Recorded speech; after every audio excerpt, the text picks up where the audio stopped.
गुज़िश्ता दिनों भारतीय news channel और ANI पर एक अहम वीडियो चली जिसके मुताबिक पाकिस्तानी एडमिनिस्ट्रेड कश्मीर के 4-5 नौजवान भारत में दाखिल हुए। ये कोई पहली दफ़ा नहीं है। 5 अगस्त 2019 के बाद बहुत सारे ऐसे वाक़यात हो चुके हैं, लेकिन ये लोग पकड़े गए, इससे पहले भी पकड़े जाते रहे, मगर शायद वो टीवी पर आने पर आमादा नहीं होंगे। अब ये नौजवान क्या कहते हैं, मैं चाहूँगा कि आज के थर्ड ओपिनियन शो में मेरे साथ और हमीद बशानी के साथ पहले आप ये वीडियो क्लिप देखिए और फिर इस पर हम बातचीत करेंगे।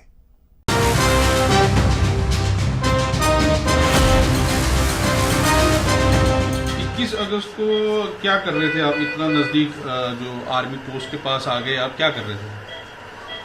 अरे फिरने सुनने आया था। हैं? फिरने सुनने लिए आया था। क्या करने आए थे? फिरने सुनने। फिरने फिरने। आपके साथ कितने और लोग थे? कितने लोग और आए थे आपके साथ?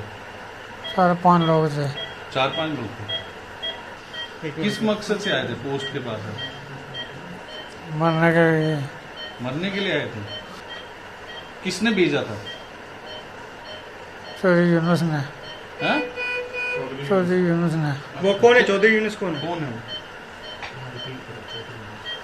चौधरी यूनुस कौन है? आर्मी है। हैं? आर्मी है। आर्मी च की उन्हें की आख्या तुमने?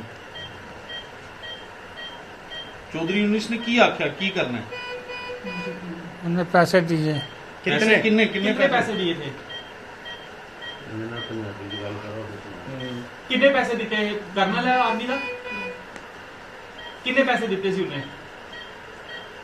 3000। 3000 किस वास्ते दिते सी? की आख्या पैसे दे के की आख्या उन्हें? पार जाओ हिंदू माता शो। हाँ जी, पार जाके हिंदू माता शो। किन्नी आर्मी दी पोस्टें दी रैकी कीती ही? आर्मी दी पोस्टें पर हमला करने ताईं बोलिया सी। किन्नी पोस्टें दी रैकी कीती ही? 1-2 की। 1-2 की बोले कि पोस्ट पे हमला करना है आर्मी दी? ट्रेनिंग उधर ट्रेनिंग किने दी? ISI ने। व्यूअर्स, आपने ये वीडियो क्लिप देखा और इस वीडियो क्लिप के साथ साथ हमें ऐसी खबरें भी सुनने को मिली कि पाकिस्तानी एडमिनिस्ट्रेड कश्मीर में कुछ 100-150 के करीब एक्स मिलिटेंट्स ने एक पटिशन दायर की हुई है। वो पाकिस्तानी सरकार से ये कहना चाह रहे हैं कि हम तो जहाद करना चाहते हैं, मगर आपने जहाद की पॉलिसी रोक दी। तो अब सवाल यह है कि एक तरफ पाकिस्तान की तरफ से जहाद की पॉलिसी रोक दी गई, पाकिस्तान की तरफ से कहा जाता है कि हम सीज़ फायर में भी हैं, अब हम इस कॉन्फ्लिक्ट में भी उस तरह वायलेंट तरीके से नहीं है। फैटफ का भी पाकिस्तान पे नज़ला गिरा हुआ है और वो अभी तक मामला सेटल नहीं हुआ। दूसरी तरफ ये वीडियो जो अभी आपने देखा ये भी आपके सामने है। तो ये हैं वो बातें जो मैं बैरिस्टर हमीद बशानी साहब से करना चाहता हूँ। बशानी साहब, ये बताइए कि ये जो दोनों तरफ की सूरत हाल है, एक तरफ हम ANI और भारतीय मीडिया का ये वीडियो क्लिप देखते हैं, दूसरी तरफ पाकिस्तानी एडमिनिस्ट्रेड कश्मीर से ये खबरें आ रही हैं कि वहाँ पे 100-150 बंदा जेलों में है जिनको पाकिस्तानी हुकूमत जहाद नहीं करने दे रही। तो ये जो मिक्स सी सूरत हाल है, इस पे आप क्या तबसरा करेंगे? देखें जी, ये तो ऐसी बहुत सारी खबरें जो होती हैं वक्तन फ़क्तन आती रहती हैं। ज़ाहिर है बहुत सारी खबरें जो हैं उनको, जो हमारा एक क्राइटेरिया है कि उनकी एथेंटिसिटी को कैसे परखा जाए और उसको किस बुनियाद पे देख के तो उसी हिसाब से फिर उस पर बात हो। लेकिन जहाँ तक ये मिलिटेंसी की बात है तो ये तो एक एथेंटिकेटेड खबर ही है कि गुज़श्ता 2-3 सालों से जब इंडिया और पाकिस्तान के दरमियान ये तासर दिया जा रहा है कि उनके दरमियान एक तरह की जो है वो सुकून है, अमन है, इसके बावजूद हम देख रहे हैं कि इसमें जो मिलिटेंसी की एक्टिविटीज़ हैं और उनकी जो इन्फिल्ट्रेशन है या आर पार आने जाने का अमल है वो मुकम्मल तौर पे रुका नहीं है। हमने पहले भी कई दफ़ा ये बात की थी कि ये ऐलानात के बावजूद, और ऐलानात का मतलब ये है कि पाकिस्तान में बहुत ज़्यादा हायर जो सतह पे हाई प्रोफाइल जो पर्सनालिटीज़ ने जो बार बार इस तरह की बात की कि हम किसी भी तरीके से जो है वो इंडिया के ख़िलाफ़ इस इलाके से किसी किस्म की किसी कार्रवाई की जो है वो इजाज़त नहीं देंगे। और बल्कि आपको याद होगा कि 5 अगस्त के बाद इमरान खान ने मुजफ्फराबाद जाकर बाकायदा ये कहा था कि यहाँ से किसी किस्म की कार्रवाई नहीं होनी चाहिए, चूँकि हिंदुस्तान को बहाना चाहिए कि अगर कोई ऐसी कार्रवाई होती है तो इससे हमारी जो नेशनल सिक्योरिटी है, पाकिस्तान की अपनी जो सिक्योरिटी है, वो ख़तरे में पड़ जाती है। तो इस तरह की जो हाई प्रोफाइल पॉलिसीज़ हैं उनको सामने रखते हुए मैं ये कह रहा हूँ कि ये समझा जाता था कि अब जो है क्रॉस बॉर्डर जो टेररिज्म का सवाल था या इन्फिल्ट्रेशन के मसाइल थे वो हल हो गए। लेकिन मैंने बार बार जिक्र किया कि ऐसी कोई बात नहीं थी। इस दौरान 5 अगस्त 2019 के बाद भी, कोरोना पीरियड के दौरान भी हमारी इतलात के मुताबिक जो है क्रॉस बॉर्डर जो आमदोरफ्त है, जिसको आप क्या कहते हैं, क्लांडस्टाइन किस्म की जो मूवमेंट है वो जारी रही है। और इस दौरान भी कोई बहुत बड़े पैमाने पर नहीं, लेकिन इक्का दुक्का जो मिलिटेंट हैं वो पार जाते रहे हैं और वहाँ जाके मुख्तलिफ कार्रवाइयों में हिस्सा लेते रहे हैं। और फिर मैंने ये भी अर्ज़ किया था कि इस पूरे अरसे के दौरान, खुसूसन लास्ट ईयर और ये कोरोना पीरियड के दौरान, वहाँ की जो मिलिटेंट ऑर्गेनाइजेशंस हैं वो कम्प्लीटली जो है वो एक्टिव रही हैं इस साइड पे, जो है पाकिस्तानी एडमिनिस्ट्रेटेड कश्मीर की जो साइड है। और मैंने ये कहा था कि उनके जो एक्टिविटीज़ से मुराद उनके जो चंदे करना या मूवमेंट है या उनकी जो तरबियत है या प्रीचिंग है या जो इस तरह के काम है, उन्होंने कभी भी उसको मुकम्मल तौर पे स्टॉप नहीं किया, अगरचे ये तासर दिया जा रहा है कि ऐसा हुआ। तो इस हिसाब से ये जो आप ख़बर बता रहे हैं कि वहाँ पे ये जो नौजवान है जिसने ये कहा है कि हमें भेजा गया पैसे दे के, तो ये बिल्कुल जो है ये एक समझ लें कि मामूल की एक ख़बर है। इसमें कोई ऐसी मेरे नज़दीक ऐसी बात नहीं मुमकिन है। चूँकि इंडियन मीडिया पे ये इतने तरीके से हाईलाइट हुई तो इसको एक बड़ी खबर समझा जा रहा है, लेकिन हम रिपीटेडली कहते आए कि ये काम अभी रुका नहीं है और मिलिटेंसी एक सतह पे अब भी जारी है। इक्का दुक्का वाक़यात इसके जो है वो हो रहे हैं। लेकिन इसमें सबसे बड़ी बात जो देखने की है, मैं समझता हूँ, वो ये है कि नौबत यहाँ तक पहुँच गई है कि आप ये देखें कि नौजवान लोग जो हैं वो 30,000 रुपये की खातर एक बाकायदा जो है वो बॉर्डर क्रॉस करके तो अपने आप को कुर्बान करने के लिए या मौत को गले लगाने के लिए तैयार हैं।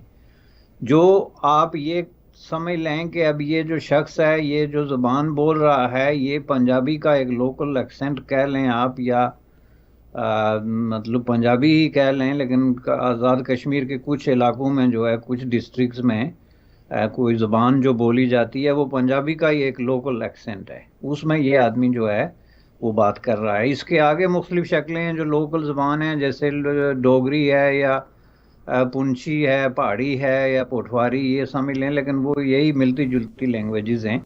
तो इससे आप अंदाज़ा लगा सकते हैं कि उस खित्ते के अंदर, जिसमें कि इस उम्र का एक नौजवान जो है वो 30,000 रुपये की खातर, और एक नौजवान भी नहीं, बाकौल उसके 5 नौजवान हैं, वो अगर अपनी ज़िंदगी जो है कुर्बान करने के लिए तैयार हैं, तो इससे आप देख सकते हैं कि उस खित्ते के अंदर जो इंसानी ज़िंदगी है, उसका जो मेयार है, उसकी जो सहूलियात हैं और उसकी जो ज़रूरियात हैं, उसकी जो है वो पोजीशन क्या है। 30,000 जो है वो एक महीने का ख़र्चा नहीं है। यानी ये एक जो इस महंगाई के इस ज़माने में ये जो रकम है, इससे आप जो है वो 15 दिन तक सर्वाइव नहीं कर सकते। जो बेसिक ज़रूरियात होती हैं वो पूरी करने के लिए चाहे जाए कि ये अमाउंट लेके तो कोई आदमी जो है वो जाके तो दूसरे इलाके में बॉर्डर क्रॉस करके तो अपने आप को कुर्बान करे। तो जाहिर है कि इससे आप ये बिल्कुल क्लियरली देख सकते हैं कि यहाँ के जो लोकल हुक्मरान तबकात हैं, आज़ाद कश्मीर जिसको आप कहते हैं, उसके पाकिस्तानी एडमिनिस्ट्रेटेड कश्मीर, उन्होंने अवाम को जो है वो किस कदर गुर्बत, बदहाली और पसमानदगी का शिकार कर दिया है। अब इसमें गुर्बत और बदहाली की तो इससे बड़ी मिसाल और क्या होगी कि जब आपका नौजवान 30,000 के लिए जान दे सकता है तो छोटा मोटा काम फिर कितने में करेगा वो।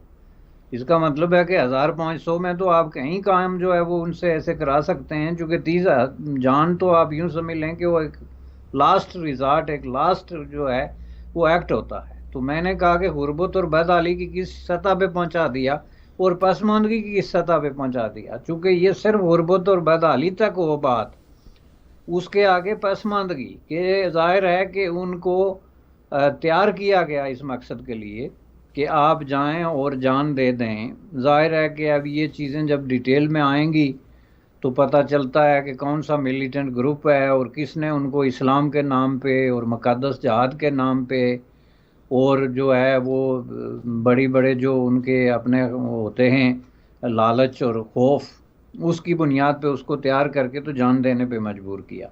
तो मैं समझता हूँ कि ये एक ऐसा सिलसिला है जिसको बड़ी गहराई से देखने की ज़रूरत है। आल दो के बॉर्डर्स पे जो है आपकी गन है या तोपें खामोश हैं, वहाँ पे गोलाबारी नहीं हो रही है, लेकिन वहाँ पे नौजवानों को मरवाने का जो अमल है या उनको कुर्बान करने का जो अमल है और उस खिते के अंदर जो है वो अमन और शांति का जो एक माहौल है उसको बर्बाद करने के लिए अटेम्प्ट्स जो हैं वो पहले की तरह जारी हैं, जो बड़ी अफसोसनाक बात है।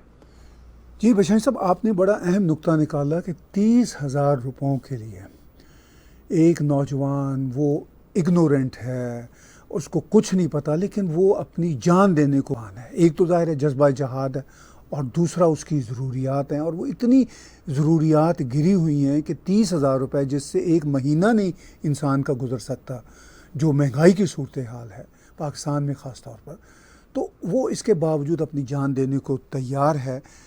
बशानी साहब, हमें लगता है, हम देख रहे हैं कोई 1.5-2 साल से सीज़ फायर भी चल रहा है, पाकिस्तान की चीफ द आर्मी स्टाफ भी और भारत की तरफ से भी जो हुकूमती सतह पे बातें हैं वो बड़ी हौसला परवर हैं, कह रहे हैं जी कि इस चीज़ों को आहिस्ता आहिस्ता कूल डाउन करना है।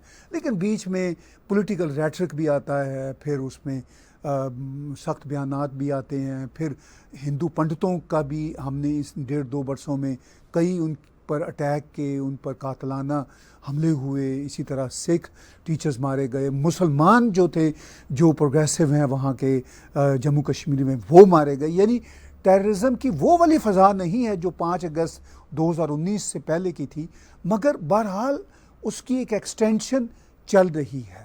और फिर कहा जाता है कि पाकिस्तान की तरफ से कोई ऐसे रोग एलिमेंट हैं, या सरकार का जो दूसरा पॉइंट ऑफ व्यू होता है कि भाई एक तरफ हम बैकडोर डिप्लोमेसी करेंगे, दूसरी तरफ प्रेशर भी रखेंगे, और जो हम 75 साल से कर रहे हैं उसकी भी कुछ कंटिन्यूशन हो। तो आपको नज़र आता है ये चीज़ें भी साथ साथ चल रही हैं एक साथ? बिल्कुल जी, साथ साथ चल रही हैं डेफिनेटली। चूँकि देखें वो इलाका जो है, खुसूसन जो पाकिस्तानी एडमिनिस्ट्रेटेड कश्मीर है, वो कोई इस तरह का कोई गुंजान आबाद और बहुत कोई लाखों स्क्वायर माइल पे मुश्तमिल इलाका नहीं है। 4,500 मुरबा मील का इलाका है, एक बहुत ही छोटी सी टेरिटोरी है और हैवीली पॉपुलेटेड है। ये नहीं कि कोई बहुत बड़े बड़े जंगलात हैं और इस तरह की जगह हैं। वहाँ पे इस तरह की कोई भी जो सरगर्मी है उसको अगर कोई मॉनिटर करना चाहे और उसको काबू करना चाहे तो वो कोई मुश्किल काम नहीं है। ये बिल्कुल एक आसान तरीन काम में से एक है। कोई भी लॉ इन्फोर्समेंट वहाँ की जो एजेंसीज़ हैं, मिलिटरी है या दूसरी जो रेंजर्स हैं, पैरा मिलिटरीज, मलाइशिया, जो भी उन्होंने वहाँ पे तैनात किए हुए लोग हैं, वो अगर ये चाहें कि बॉर्डर कोई क्रॉस ना करे तो ये बिल्कुल एक नामुमकिन तरीन काम जो है वो बन जाता है। मुमकिन है कोई 1,000 अटेम्प्ट करे तो उसमें से कोई एक आध आदमी जो है वो इस काबिल हो कि वो बॉर्डर को क्रॉस कर सके। तो ये चीज़ जो है एक दूसरी रियलिटी की, पहली रियलिटी का जो मैंने इज़हार किया था कि किस तरह लोगों को गुर्बत, बदहाली, बेबसी, मायूसी और नाउमीदी के गहरे गार में धकेल दिया गया है कि वो 30,000 की खातर जो है वो जान देने के लिए तैयार हैं, एन जवानी के जो है वो उरूज पे। लेकिन इसके साथ दूसरी रियलिटी जो सामने आती है कि जब ये सिलसिला रुका नहीं है तो इसका मतलब ये है कि जो गवर्नमेंट का एक डबल स्पीक का, एक तो होता है ना जी गवर्नमेंट की जो मल्टीटास्किंग होता है कि एक वक्त में आप मुख्तलिफ मौज़ूओं पे बात कर रहे होते हैं, सफारती सतह पे आपका डायलॉग चल रहा है या बिहाइंड द सीन कोई मामला चल रहे हैं, या फिर जो है वो इस तरह की जो ट्रैक टू डिप्लोमेसी है वो चल रही होती है, उसमें कोई बुरी बात नहीं। लेकिन जब आप एक पॉलिसी वाज़े करें कि हमने जनाब जो है वो तय कर लिया है, हमारा जो नया पैराडाइम हमने तय किया है वो ये है कि हिंदुस्तान हमारा दुश्मन नहीं है, बल्कि इस मुल्क को ख़तरा जो है इस मुल्क के अंदर से है। ये फ़ौज ने बाकायदा एक पॉलिसी पेपर जारी किया, और उसके बाद जो साबिक़ वज़ीर आज़म और इस तरह के लोग हैं उन्होंने भी रिपीटेडली जो है वो बाकायदा उसको सपोर्ट किया और कहा कि जी ये अब कम अज़ कम मिलिटेंसी और इस तरह की कोई कुव्वत जो है उसको यहाँ से ऑपरेट करने की हम इजाज़त नहीं देंगे। आपको याद है कि ये मामला एक बहुत बड़ा इशू बना, जिसमें FATF से लेके इंटरनेशनल फोरम्स पे हर जगह पे ये डिस्कस हुआ कि यहाँ पे पाकिस्तान की जो सॉइल है वो यूज़ हो रही है टेररिस्ट लॉन्चिंग के लिए। यही तो बुनियादी नुक्ता था जिस पे इतना ज़्यादा जो है वो सिलसिला आगे गया। इसमें सिर्फ जो है वो टेररिज्म लॉन्चिंग नहीं, बल्कि उसकी फाइनेंसिंग और इस मकसद के लिए ट्रैफिकिंग और इस मकसद के लिए मनी लॉन्ड्रिंग, ये सारे मामला जो हैं वो आपस में जुड़े हुए थे, जो कि एक इंटरनेशनल मसला बना। और इतने अरसे तक इंटरनेशनल डिप्लोमेसी में पाकिस्तान जो है वो ग्रे लिस्ट और ब्लैक लिस्ट और इस तरह के मामला जो हैं वो डिस्कस होते रहे। लेकिन इसके बाद उस वक्त भी हमने ये कहा था कि इसकी वजह यह है कि अब ये जितने इकदाम जो हैं वो इंटरनेशनल कम्युनिटी, जिसमें यूनाइटेड नेशन हो या दूसरे इंटरनेशनल कम्युनिटी के एक्टिव मेंबर्स हों, वो पाकिस्तान से कोई ऐसी डिमांड नहीं कर रहे जो ख़ुद पाकिस्तान के अपने मफादात के लिए ना हो, कि मसला मनी लॉन्ड्रिंग रोकें, ड्रग ट्रैफिकिंग रोकें, ह्यूमन ट्रैफिकिंग रोकें, टेररिज्म रोकें। ये इनमें से कौन सा ऐसा काम है जो रोक के तो पाकिस्तान जो है वो किसी और को फेवर देगा? जाहिर है कि ये बात तो नहीं थी। लेकिन हम ये कह रहे थे कि ये डबल स्पीक कर रहे हैं, इंटरनेशनल इदारों को ये बता रहे हैं कि जी हम टेररिज्म के ख़िलाफ़ हो गए हैं, हम पुरअमन हो गए हैं, हमने ये सारी जो है इस तरह की पॉलिसी वो बदल दी है। लेकिन दूसरी तरफ इन्होंने कोई ऐसा कदम नहीं उठाया जिसकी वजह से कम अज़ कम पाकिस्तानी एडमिनिस्ट्रेट कश्मीर के अंदर या पाकिस्तान के मुख्तलिफ जगहों में, साउथ पंजाब में या इस तरह के इलाकों में कहीं इस तरह की इंडिकेशन मिल सके कि इन्होंने वाकई जो पॉलिसी ये स्टेट कर रहे हैं उसको कहीं ना कहीं इम्प्लीमेंट भी किया है। बल्कि ये अभी रिसेंटली जो है 2-3 महीने पहले आपने देखा कि मौलाना मसूद अज़हर का जो छोटा भाई है उसको जो है वो चाइना ने यूनाइटेड नेशन में वो ब्लैक लिस्ट होने से बचाया, बाकायदा वीटो करके। तो उस वक्त भी हमने ये कहा था कि ये पाकिस्तान की जो डबल स्पीक की पॉलिसी है on the question of terrorism और on the question of cross border infiltration और इस तरह की चीज़ें वो जारी हैं। चूँकि ये कोई मामूली बात नहीं है कि एक दूसरी सुपर ताकत जो है आपके एक ऐसे आदमी को जिस पे टेररिज्म के चार्जेस हैं और वो इंटरनेशनली टेररिज्म के चार्जेस पे वांटेड है, उसको बेल आउट करने के लिए जो है वो इतना बड़ा रिस्क ले। ज़ाहिर है ऐसा है पाकिस्तान की ईमा पे और पाकिस्तान की रिक्वेस्ट पे हुआ है, और या तो फिर अगर नहीं हुआ तो इंटरनेशनल कम्युनिटी इस काबिल तो है कि वो चीन और टेररिज्म के दरमियान जो नेक्सस है उसको एक्सपोज करे और कहे कि चीन का डायरेक्ट जो है वो मौलाना मसूद अज़हर और इस टाइप के लोगों के साथ डायरेक्ट ताल्लुक है और वो उसको यूनाइटेड नेशन में बेल आउट कर रहा है। ज़ाहिर है ये बिल्कुल एक क्लियर बात है। तो इसकी रिफ्लेक्शन हमें पाकिस्तानी एडमिनिस्ट्रेट कश्मीर के अंदर नज़र आ रही है कि हमने कहा कि अगर इन्होंने पॉलिसी तब्दील की थी तो उसकी कोई ना कोई इंडिकेशन तो वहाँ पे ऑन ग्राउंड तो नज़र आनी चाहिए। वहाँ पे ये जितनी जहादी कुफ्तें हैं या बैंड मिलिटेंट ग्रुप हैं वो ओपनली वहाँ पे ऑपरेट कर रहे हैं और ग्रुपों की शक्ल में वो चलते हैं, ग्रोह बना बना के। तो वो अपने अपने इलाकों में या जहाँ कहीं भी वो रिजाइड करते हैं या बिलोंग करते हैं वहाँ पे ओपनली वो एक्टिविटीज़ में इन्वॉल्व हैं। और ये बिल्कुल हर बंदे की नॉलेज में है कि किस इलाके में कितनी तादाद में फार्म और मिलिटेंट या जहादी कुव्वतें जो हैं वो रह रही हैं। तो ज़ाहिर है कि आप अगर इस तरह का कोई बहुत बड़ा पॉलिसी चेंज लाते हैं तो या तो आप इन लोगों को रिहेबिलिटेट करते हैं, हम ये नहीं कहते कि आप इनको एलिमिनेट कर दें या जिला वतन कर दें, लेकिन आप इनको जो है वो एक नॉर्मल ज़िंदगी की तरफ वापस लेके जाते हैं। और ये इस तरह की जो सामने नज़र आती है एक मिलिटेंट शक्ल जिसमें कि उनके हरकत और सकनात और उनकी सरगर्मियों से ज़ाहिर होता है, उसको तो कम अज़ कम आप रोकते। लेकिन अगर वो जलसे करते हैं, जुलूस करते हैं, फंक्शंस मुनक्कद करते हैं, वहाँ पे जो है वो नाम नहाद जहाद जो है उसकी प्रीचिंग करते हैं या हिंदुस्तान के ख़िलाफ़ नारेबाजी से लेके तकारीर तक और लोगों को जज्बाती तौर पे इश्तियाल दिलाने के लिए और उनको एक तरह के टेररिज्म पे उभारने के लिए कि जी मसला कश्मीर का हल इसके अलावा है ही कुछ नहीं कि हम या मरें या मारे जाएं, तो फिर इसका मतलब ये है कि आपने अभी तक ये डिसाइड नहीं किया है कि आप इस मसले को रियली और सीरियसली एड्रेस करना चाहते हैं, बल्कि आप इंटरनेशनल कम्युनिटी को दिखाने के लिए आपने इसको थोड़ा सा जो है इसकी एक कॉस्मेटिक किस्म की आप जो है वो आप समझ लें कि तब्दीलियां की हैं। और इनफैक्ट ये जो पाकिस्तान के ऊपर जो दबाव पड़ा इंटरनेशनल FATF की वजह से और उसकी वजह से ये जो हाफिज सईद और इस टाइप के लोगों को उन्होंने रिस्ट्रिक्ट किया, इस टाइप के कुछ लोग आज़ाद कश्मीर में भी हैं और थे जिनको किसी ने किसी भी तरीके से किसी तरह की उनकी मूवमेंट को ना रिस्ट्रिक्ट किया और ना ही उनका कोई काम जो है वो रुका या उसमें तब्दीली आई, जो इस चीज़ की इंडिकेशन है कि जनाब ये पॉलिसी चेंज का जो इशू है ये इन्होंने सिर्फ बारगेनिंग के लिए और इंटरनेशनल कम्युनिटी को दिखाने के लिए किया था। लेकिन इन फैक्ट अब भी जो है वो एस्टेब्लिशमेंट के अंदर ऐसी कुव्वतें अपने तौर पे पूरे तरीके से जो है वो एक्टिव हैं और सरगर्म हैं, जो इस तरह के अनासर को मदद कर रही हैं, उनकी हौसला अफजाई कर रही हैं या उनको क्रॉस बॉर्डर इन्फिल्ट्रेशन में कोई ना कोई जो है वो इमदाद फराहम कर रहे हैं। बछानी साहब, आपने कहा कि इस्टेब्लिशमेंट के अंदर लगता है कि शायद अभी भी कुछ ऐसी क़ुव्वतें मौजूद हैं जो कश्मीर में, जम्मू कश्मीर में इन्फिल्ट्रेशन को सपोर्ट कर रही हैं। लेकिन सवाल ये है कि एक तरफ तो हुकूमती पॉलिसियों की बात है, उसकी भी आपने वजाहत की कि हो सकता है वो कॉस्मेटिक लेवल पे हो। दूसरा मसला बछानी साहब, अब तक हम देखते हैं 75 साल में कश्मीर के नाम पे जो कुछ भी पाकिस्तान की तरफ से किया है, पाकिस्तान के पॉइंट ऑफ व्यू से भी कोई फ़ायदा पाकिस्तान को नहीं हुआ।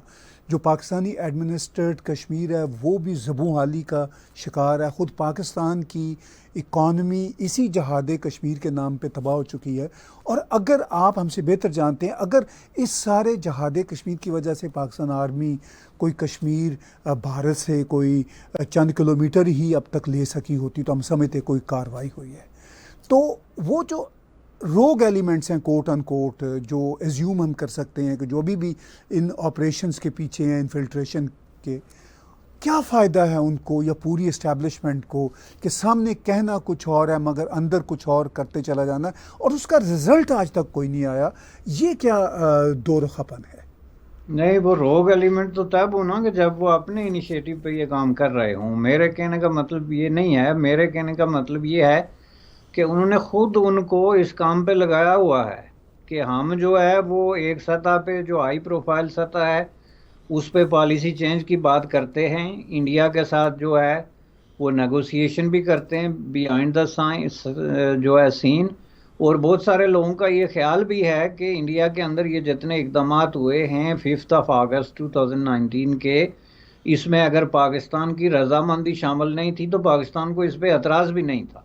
एक तो होता है ना कि चलें ये बहुत सीरियस इल्ज़ाम है जो कि इस वक्त पाकिस्तानी एडमिनिस्ट्रेशन कश्मीर की एक बहुत बड़ी तादाद लोगों की ये लगा रही है कि इनकी बाकायदा रजामंदी और प्रायर कंसल्ट जो है और कंसेंट उसके बाद ये किया गया। लेकिन अगर हम इसमें उनको राय दे भी दें कि चलें इनकी कंसेंट या इनकी जो है वो मर्ज़ी से नहीं हुआ, लेकिन ये बात तो तय है कि इस पे उन्होंने जो पोस्चर इख्तियार किया वो रजामंदी का था। होने के बाद उन्होंने उसके ख़िलाफ़ कोई इस तरह का कदम नहीं उठाया जिस तरह आप देख रहे हैं। अगर आप इसको पूरे प्रोसेस में देखें तो इमरान ख़ान के 3.5 साल दौर में जब ये बहुत बड़ा एक इशू रहा, उसका सिर्फ एक कदम उन्होंने उठाया और वो यूनाइटेड नेशन में तकरीर थी। और वो तकरीर भी जो है उसको अगर आप ब्रेक डाउन करके तो उसका एसेंस ढूंढें तो उसमें कोई ऐसी चीज़ नहीं है जिससे इंडिया को कोई तकलीफ़ हो या उसमें कोई ऐसी नई बात हो जिसकी वजह से इंटरनेशनल कम्युनिटी का कोई किसी भी तरीके से कोई राय चेंज हो। चूँकि वो 100% वही बातें हैं जो गुज़श्ता 70-75 साल से यूनाइटेड नेशन के अंदर दोहराई जा रही हैं और उन्हीं अल्फाज में दोहराई जा रही हैं जिनमें अयूब खान ने वहाँ पे जाके बात की थी या जुल्फ़िकार अली भुट्टो ने बात की या इवन जनरल ज़ियाउल हक ने बात की या उसके बाद के आने वाले लोगों में। तो जब उसमें कोई नई बात है ही नहीं तो जो तकरीर जो है वो इंडिया या उसके जो डिप्लोमेटिक सर्कल गुज़श्ता 75 साल से 1000 दफ़ा सुन चुके हैं, उसको एक दफ़ा और सुन लेने में ज़ाहिर है उनका कोई प्रॉब्लम नहीं था। तो इसलिए ये कहना कि जी हमने को बहुत बड़ा इसको अपोज किया या कुछ किया, वो तो तब हो कि आप उस तकरीर के बाद आगे भी कोई स्टेप उठाएं, किसी से मिलें, कहीं लॉबिंग करें, कहीं एडवोकेसी करें, तो पता चले कि आप सीरियस हैं। तो ये चलें, हम इनको अगर इस पे राय दे देते हैं कि इनका इस कंसेंट या इसकी पूरे तरीके से जो है वो मशावरत में शामिल नहीं थे, लेकिन ये बात 100% दुरुस्त है कि उसके बाद उन्होंने इस मामले को किसी तरीके से चेंज करने में या उसको रिवर्स करने में कोई किसी किस्म की दिलचस्पी नहीं दिखाई, जिसका मतलब ये है कि वो इस बात से मुतफिक थे कि जो कुछ इंडिया ने किया है ये ठीक है। और उसका एक और मैं आपको बता दूं रीज़न, वो ये है कि इन्होंने अपने तौर पे पूरे तरीके से जो है वो पाकिस्तानी एडमिनिस्ट्रेटेड कश्मीर जो है उसका स्टेटस चेंज करके तो उसको किसी न किसी तरीके से पाकिस्तान में मर्ज करने की कोशिश की, जिसके लिए उन्होंने मुख्तलिफ कॉन्स्टिट्यूशनल अमेंडमेंट्स, मुख्तलिफ किस्म के जो है वो ड्राफ्ट मसवदे जो हैं वो तैयार किए, जिनको असम्बली के थ्रू उन्होंने जो है वो पेश करना था, जो कि वहाँ एक बड़े रद्द अमल के नतीजे में उस पर कोई पेशरफ्त नहीं हो सकी। तो एक तो ये बिल्कुल तय है कि एक सतह पे उन्होंने ये पॉलिसी चेंज की कि ये मसला कश्मीर को यहाँ पे ख़त्म कर दिया जाए, और इसके जवाब में ये जो आज़ाद कश्मीर और गिलगित बल्तिस्तान है ये हमें दे दिया जाए, ताकि हम यहाँ पे जिस तरह का भी जो भी तरीका इख्तियार करें इसके फ्यूचर के बारे में उस पर इंडिया जो है वो एतराज़ ना करे। और एट द सेम टाइम उन्होंने अपनी जो उससे एक लोअर रैंकिंग जो उनकी एस्टेब्लिशमेंट है उसको भी साथ में ये ग्रीन सिग्नल दिया कि आप अपने तौर पे कार्रवाइयाँ जारी रखें। और ये होता है, ज़ाहिर है इसमें कोई नई चीज़ नहीं है। ये पाकिस्तान की जो हिस्ट्री में आप देख लें तो हर वक्त जो है वो इस तरह की पॉलिसी आपको नज़र आएगी। राइट फ्राम आप बैक चले जाएं अयूब खान के दौर से लेके, तो हर हुक्मरान के दौर में जो आपका हाईएस्ट स्पोक पर्सन होता है वो एक बात कर रहा होता है, एक पॉलिसी बता रहा होता है, और अंदर ही अंदर जो वहाँ की जो मुख्तलिफ कुव्वतें हैं वो अपने तौर पे अपनी कार्रवाई कर रही होती हैं। ये सिलसिला आज भी जारी है, इसलिए आप इनको रोग एलिमेंट नहीं कह सकते, बल्कि आप उसको उसी एक मशीनरी और उसी पॉलिसी का एक हिस्सा करार दे सकते हैं कि एक सतह पे हम ये एक्टिविटीज़ जारी रखते हैं और दूसरी सतह पे हम अमन और पॉलिसी चेंज की बात करते हैं। बड़ी अहम बात की बशानी साहब। आखिर में मैं जानना चाहूँगा कि ये जो डबल पॉलिसी है इसका पाकिस्तान के मौजूदा पॉलिटिकल टर्मोइल और बड़े ही शदीद इकनॉमिक क्रंच में, क्योंकि ये इकनॉमिक क्रंच अब मुझे जाता नज़र नहीं आता। पहले तो अमेरिका की कोई मदद आ जाती थी, कोई वॉर ऑन टेरर ये वो होता था, अब कोई ऐसी सूरत हाल नहीं बन रही। तो अब ऑन गोइंग इकनॉमिक क्रंच और करंट पॉलिटिकल अनरेस्ट में, और फिर उसके साथ साथ पाकिस्तान की इस्टेब्लिशमेंट खुद पाकिस्तान के अंदर इतनी बुरी तरह एक्सपोज हो चुकी है by PTI, by their own people, by PTI and Imran Khan. तो इस सारे सिनेरियो में ये जो कश्मीर के हवाले से डबल पॉलिसी है ये कितनी आगे जा सकेगी?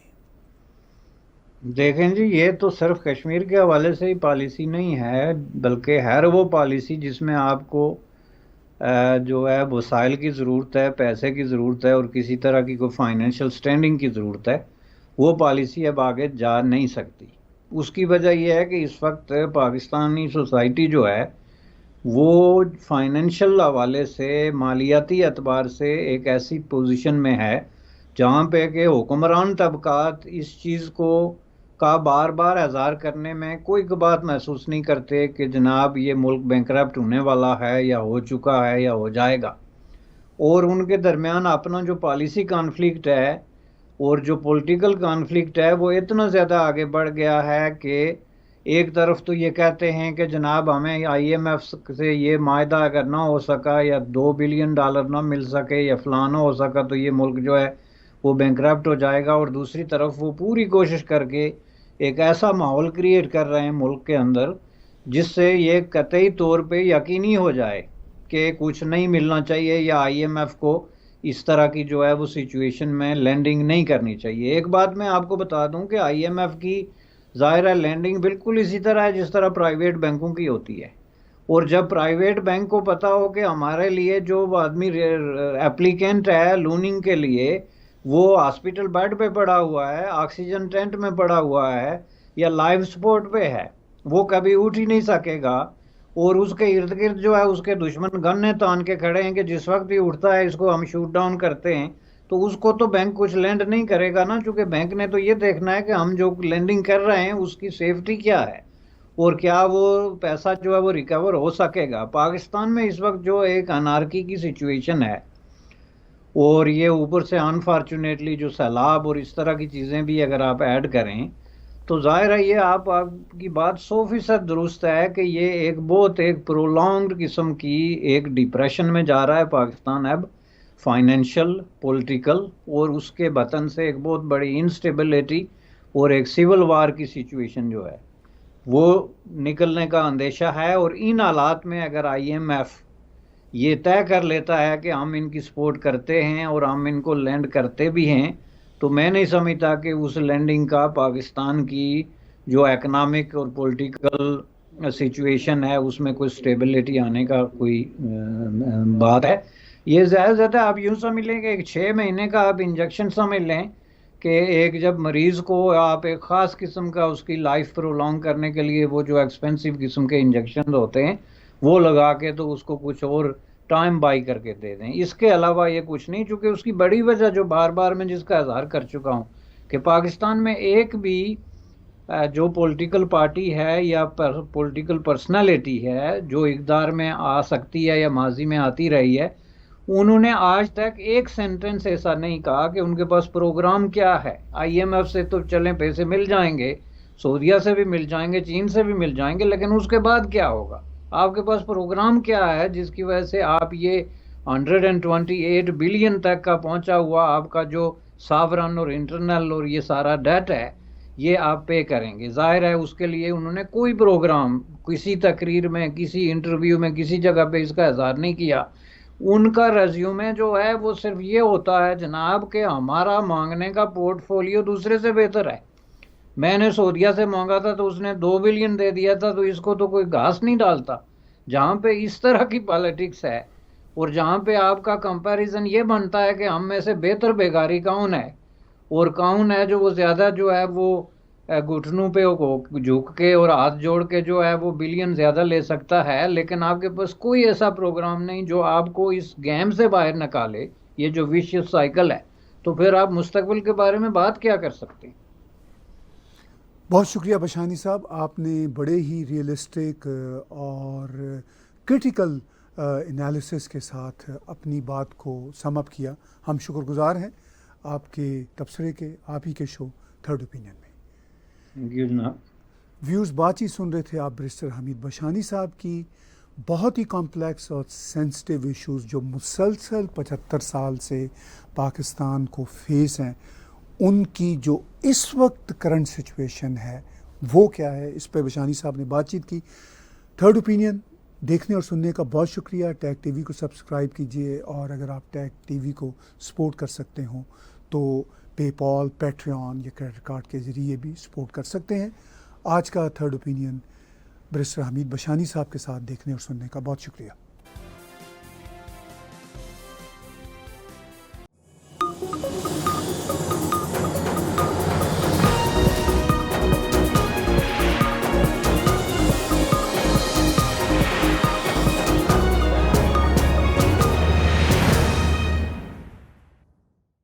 Subscribe Tag TV YouTube channel and press the notification button.